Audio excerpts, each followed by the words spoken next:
Hello. You can see exactly what I was saying just before this went live, because I'm playing with captioning this week. Just checking that I can be heard. Hi, thank you so much for watching DIY Film Club. Our recreation of Ghostbusters is mere moments away. If you aren't familiar with DIY Film Club, then basically we're a group of people who every 2 weeks we recreate scenes from famous films, classic films, in our own homes. Some of those are pre-recorded, some of those are live. We do have a couple of live scenes for you this evening, as well as some incredibly beautifully edited VFX scenes from the remainder of Ghostbusters.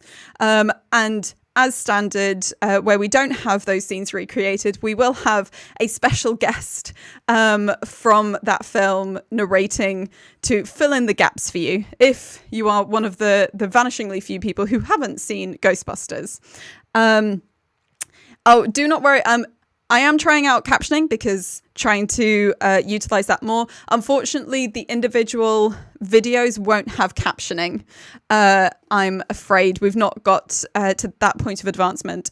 But you might have noticed that, like, if you look at the about below and such, like, this channel is getting a little bit fancier, a little bit sleeker, a little bit smarter. She says, looking at the wild patches of green screen that are still visible in this image. But there are going to be some more streams, some of them musical based, some of them TTRPG based, lots of kind of fun gaming improv vibes. So do keep an eye out for that, because there will be some announcements soon, as well as a bit of canvassing on the kind of things that would be useful and fun for you to see on this channel. So I think we don't need to have much more preamble here.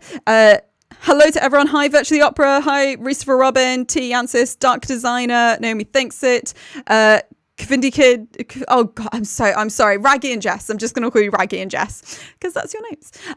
So let's get on with our recreation of Ghostbusters.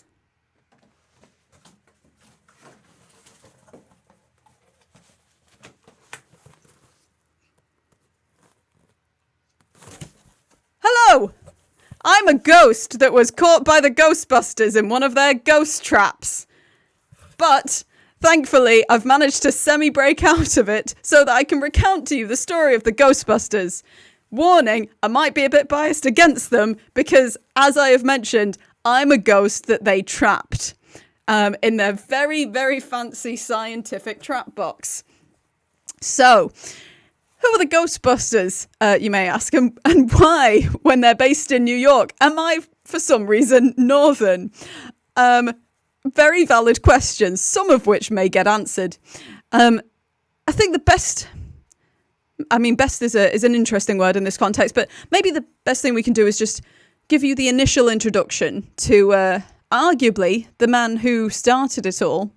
Or definitely, if you were to ask, would take credit for starting it all, but a Mr. Peter Venkman.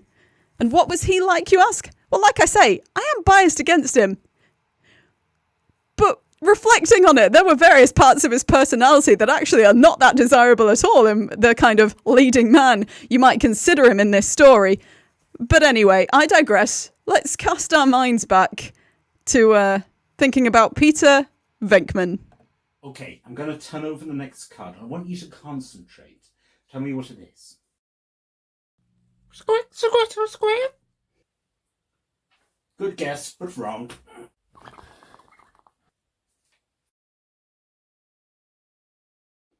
Clear your head. All right, now, tell me what you think it is. Bye. It is a star. Very good. That's great. All right. Think hard. What is it? Square. Oh, close, but definitely wrong.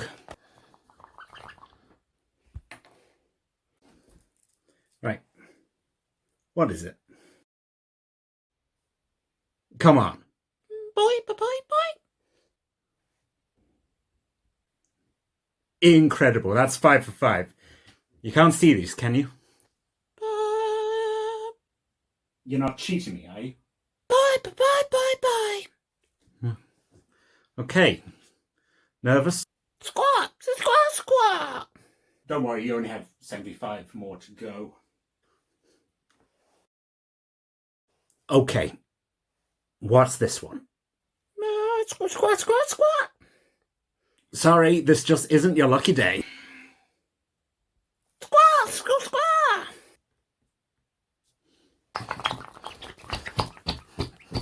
Squawk, squawk, squawk, squawk. You volunteered, didn't you? We're paying you, aren't we? Squawk, squawk, squawk, squawk. Squawk, squawk, squawk, squawk, squawk, squawk, squawk. I'm studying the effect of negative reinforcement on ESP ability. Squawk, squawk, squawk, squawk. Well, then maybe my theory is correct. Squawk, squawk, squawk, squawk, squawk. Squawk, squawk, squawk, squawk, squawk, squawk, squawk, squawk. I will, mister. You might as well get used to that. That's the kind of resentment that your ability is going to provoke in some people. Bye, bye, bye, bye, bye. You're no fluke, Jennifer.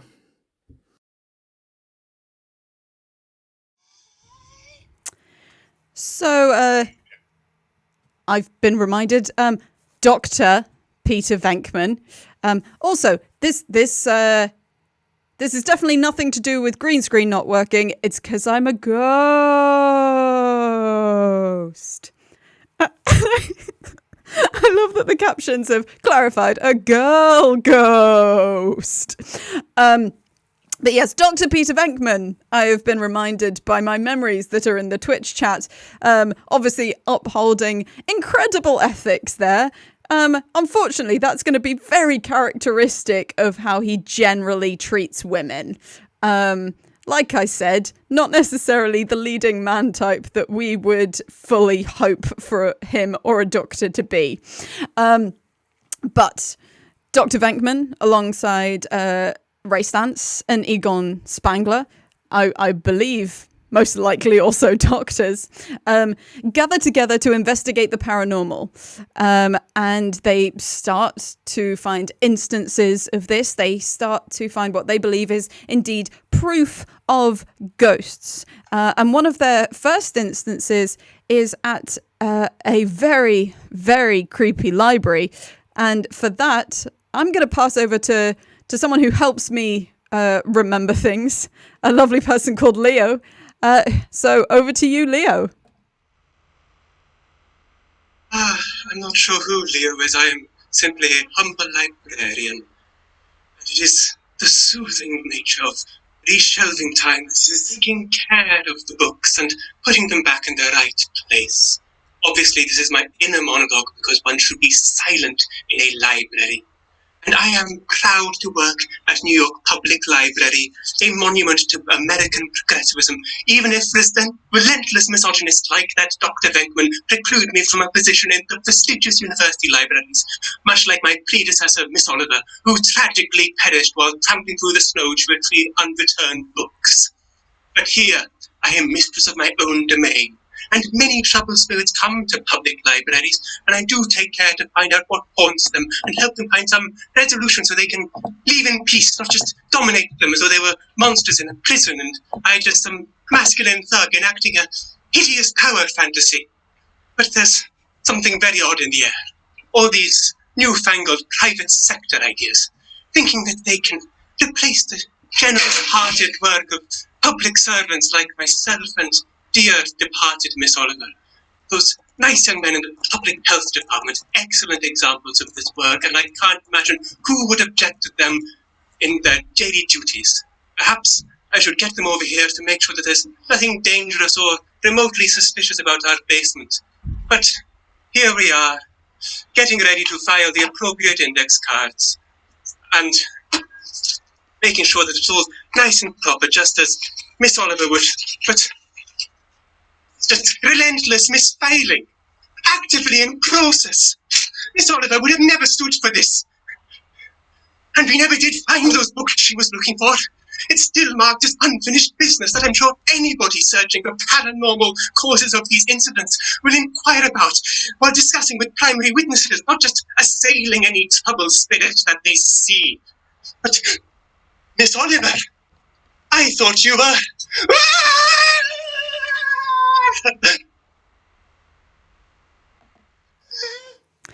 As you can see, when we convert memories into captions, Miss Oliver becomes Play Spotify. The Mysteries of Ghosts. But yes, the Ghostbusters were called to the New York Public Library. I mean, they hadn't necessarily really pinned down how to sell themselves yet. That's the thing.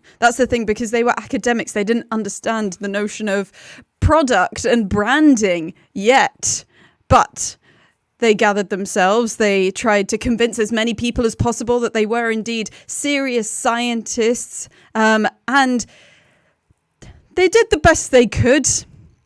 And that's, I mean, I'm talking as someone with a bias against them being a ghost that they captured. And even I'm trying to be kind about this because, I mean, just watch. Just watch. Are you troubled by strange noises in the middle of the night? Do you experience feelings of dread in your basement or attic?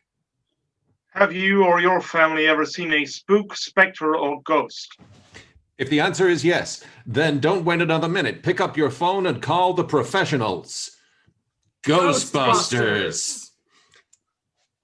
Our courteous and efficient staff is on call 24 hours a day to serve all your supernatural elimination needs.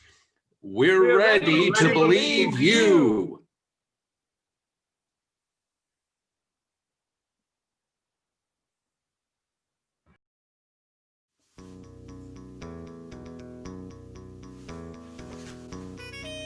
Wait, I haven't given you the preamble to that bit yet.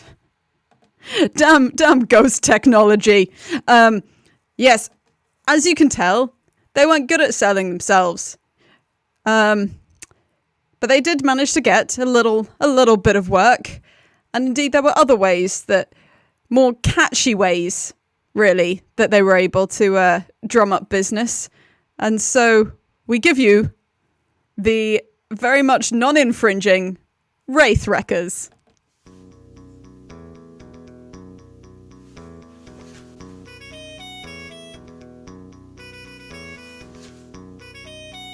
Wraith Wreckers. When you went to shop, you called a sack. Why'd you go for help? Wraith Wreckers. There was something odd. And the odds are stacked. Why'd you go for help? Wraith Wreckers. I didn't imagine those beasts. Wraith Wreckers.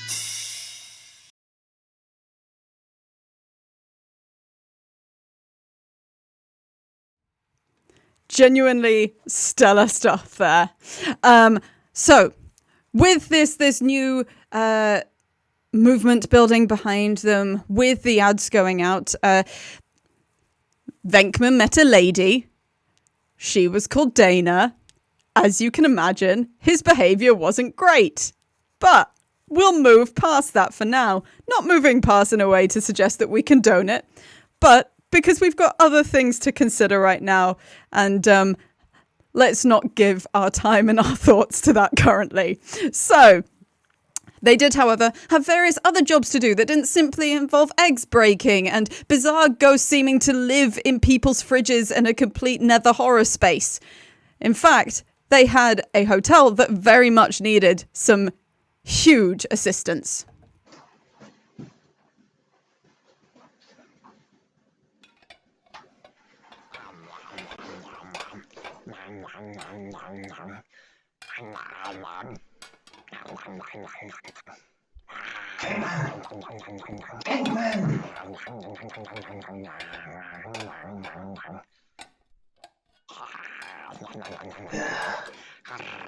Disgusting blob. I'm gonna have to hold it myself.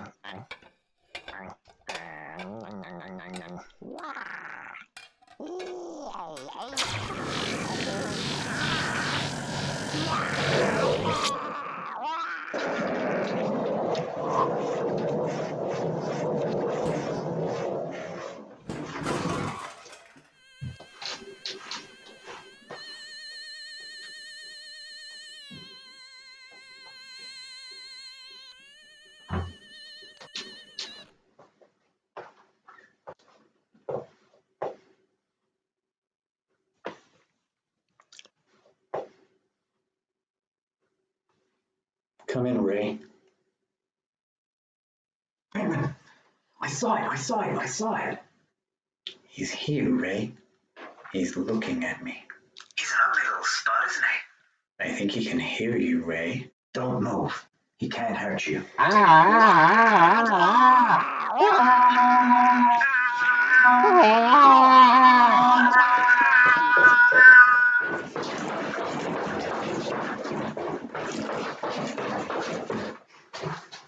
Bateman, what happened? Are you okay?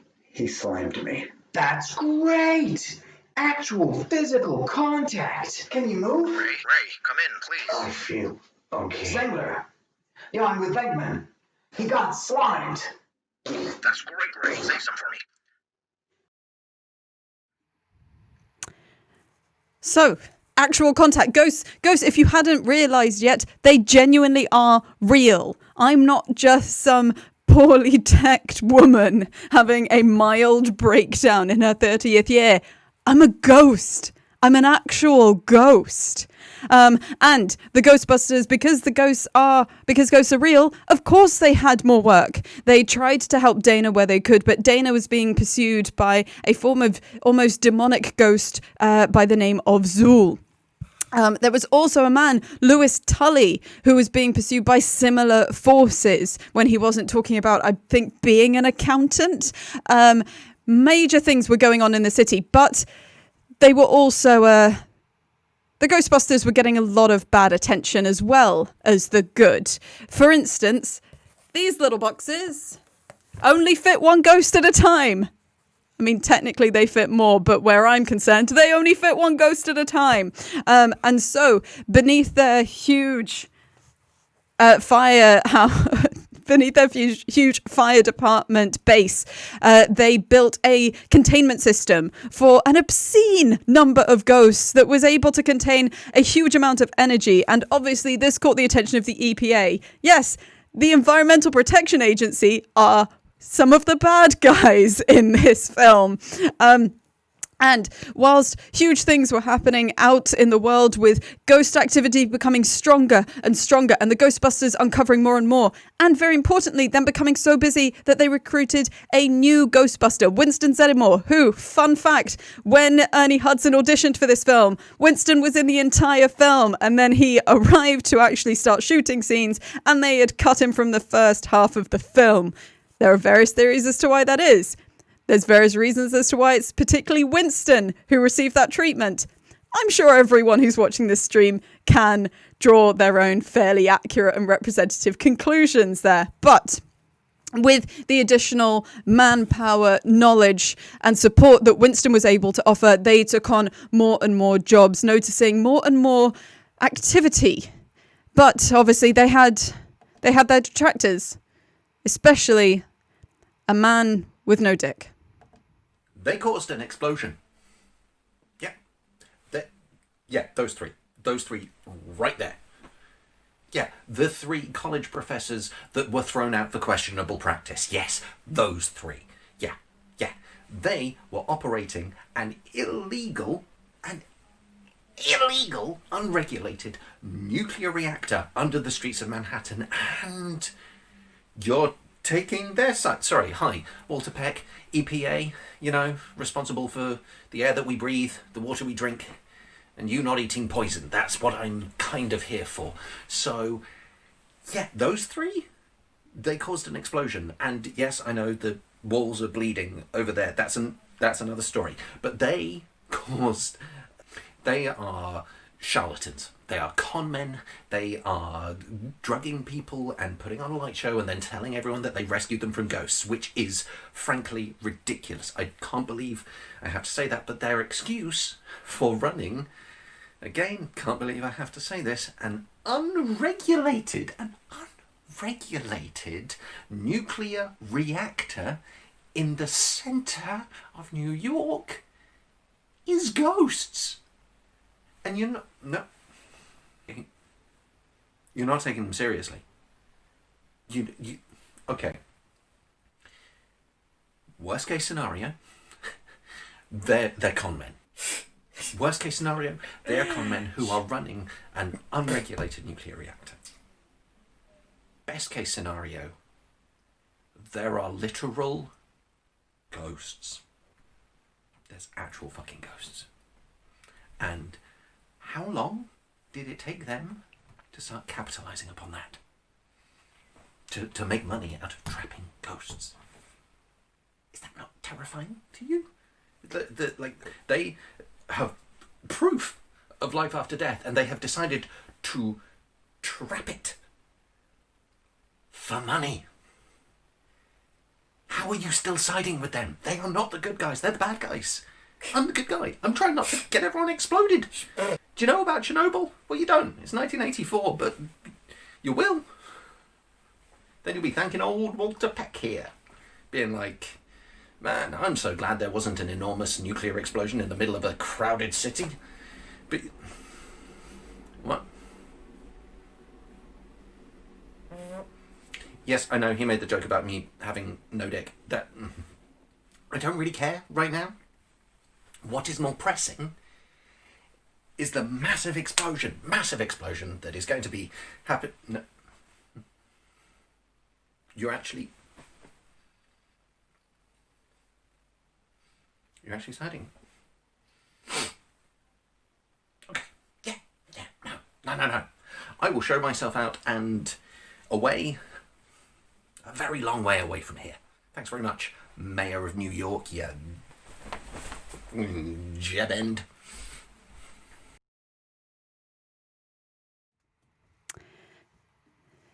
So, ultimately, the ghosts were forcibly released. But that wasn't really the biggest problem. You see, there was something happening. An entire tower in New York City had been built to be a kind of superconductor for paranormal activity. And that was where Zool was going to be, and the gatekeeper, the keymaster, and a figure called Gozer. And that's where we have to head for the final showdown. This is where I am going to release myself from my ghost tomb so that it can fall apart, but also you can see exactly what is happening here. So, the Ghostbusters are forced to scale this building. When I say scale, I merely mean the internal stairs because lifts weren't working. So, the Ghostbusters scale this tower because lights can be seen, hellish, demonic, and ghostly paranormal lights can be seen coming from above this building, spiraling up into the sky and starting to blanket New York City. There is chaos in the streets, and it might seem like they are the only ones who can save us now. Dana from earlier and Lewis are now encased inside these bizarre dog statue things, or they may just still be dogs at this point. Who knows? There's so much to keep track of. And this individual, Gozer, appears. Gozer the Destroyer. Now, as you can see, all the Ghostbusters are wearing proton packs. This is how they disable ghosts, how they capture them, and they know exactly the way to use them. But whatever they do, they can't seem to capture Gozer. They can't seem to make this work. So, Gozer offers them up an option. They get to choose the form of their destroyer. So, naturally, they empty their heads. Of course, they empty their heads. Don't think of a form. The destroyer has no form. There is no destroyer. The world won't be destroyed. Except Ray messes it up, doesn't he? Because he thinks of a giant Stay Puft Marshmallow Man. And so through the streets of New York City, we can see hovering in view between skyscraper and skyscraper, there is this enormous, psychotic-looking Marshmallow Man who starts scaling the tower as the Ghostbusters start to wonder what on earth they can do, how they can fix this. And this is where I need to make sure that I am taking a more physical form in order to properly communicate everything that is going to be happening right now. So I gather up all my ghost power to return to a physical form. And the Ghostbusters realize something that they've said they would never do. They would never cross the streams that emit out of their guns when they capture ghosts, because it's incredibly dangerous. Who knows what would happen? Would they get turned inside out? Would they end the world? Who knows? But desperate times call for desperately irresponsible and untested measures. So, they go back onto the rooftop. And this is just at the point that the Stay Puffed Marshmallow Man, that I realise that this is really not organised for me to do this in this position. The Stay Puffed Marshmallow Man has finished almost scaling the building behind them, and they prepare to cross the streams. They set one proton pack going. They set another proton pack going, and a third, and a fourth, and then they cross the streams towards this gate that is opening up until there is nothing but crossed streams. And the city is safe, or as safe as it can be, given that a lot of it is covered in marshmallow and there's already been a great deal of property damage. Dana breaks out of the demonic dog statue. Lewis Tully breaks out of the demonic dog statue. Obviously, Peter Venkman doesn't care as much about that because he doesn't truly value human life. It's only the attractiveness of the woman who has that life. Just to clarify again about Peter Venkman. Obviously, Walter Peck has to swallow his pride with the Ghostbusters winning the day. And at least until a sequel that some people may or may not like, involving a lot of slime and a very angry painting, the city, nay, the world, is safe. And that was DIY Film Club's recreation of Ghostbusters. Thank you so much for our little kind of half-hour roundup of, I think we can all agree, just the highlights, just the core bits that you really need to understand. So a big thank you to Thomas Jancis, to Steve Rogers, to Rhys Doulton, to Gryph the Griffin, to Leo Doulton, to Shaun Smith, to Stephanie Frostbite, and to Shamini Bandel, who are all the people who contributed to this particular recreation. If you are interested in getting involved in DIY Film Club, then there is a Google form that you can go to. This is just basically a kind of sign-up sheet. There is no kind of bar to entry. All you have to do is promise to be a nice person who will be inclusive and respectful. Aside from that, that is all that is necessary. And every 2 weeks we choose a new film, and it's just a fun, very low pressure way, as hopefully is evident, of getting involved and doing something a little bit creative. So I think I'm going to have to say that I will share that on Twitter if you follow me at Chloe Mashiter on Twitter, because my various things are not cooperating with me right now. But do, if you look at me on Twitter there, I will post links and retweets to the various people who have helped with tonight's show.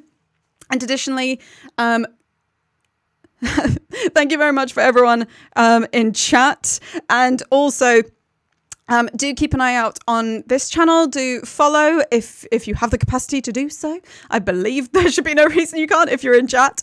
And do follow at Chloe Mashiter on Twitter, because there are going to be a lot more streams actually coming on this channel. If you like stuff that is kind of fun, playful, improv-y, storytelling, find different ways of doing things. Some of that is going to be regular stuff, and some of that is going to be one-off projects, whether that is actual plays, whether that is creating pantos for Twitch over Christmas, whether that is solo games, or made-up songs about people's tabletop role-playing game characters. There is going to be a lot more. And also, obviously, the remaining episodes of the series Undergods, which is a really wonderful D&D campaign. And that is the first Tuesday of every month. And that is so close. And we're reaching a really cool end game on that campaign arc.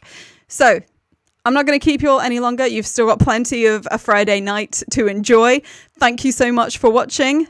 And goodbye. Bye.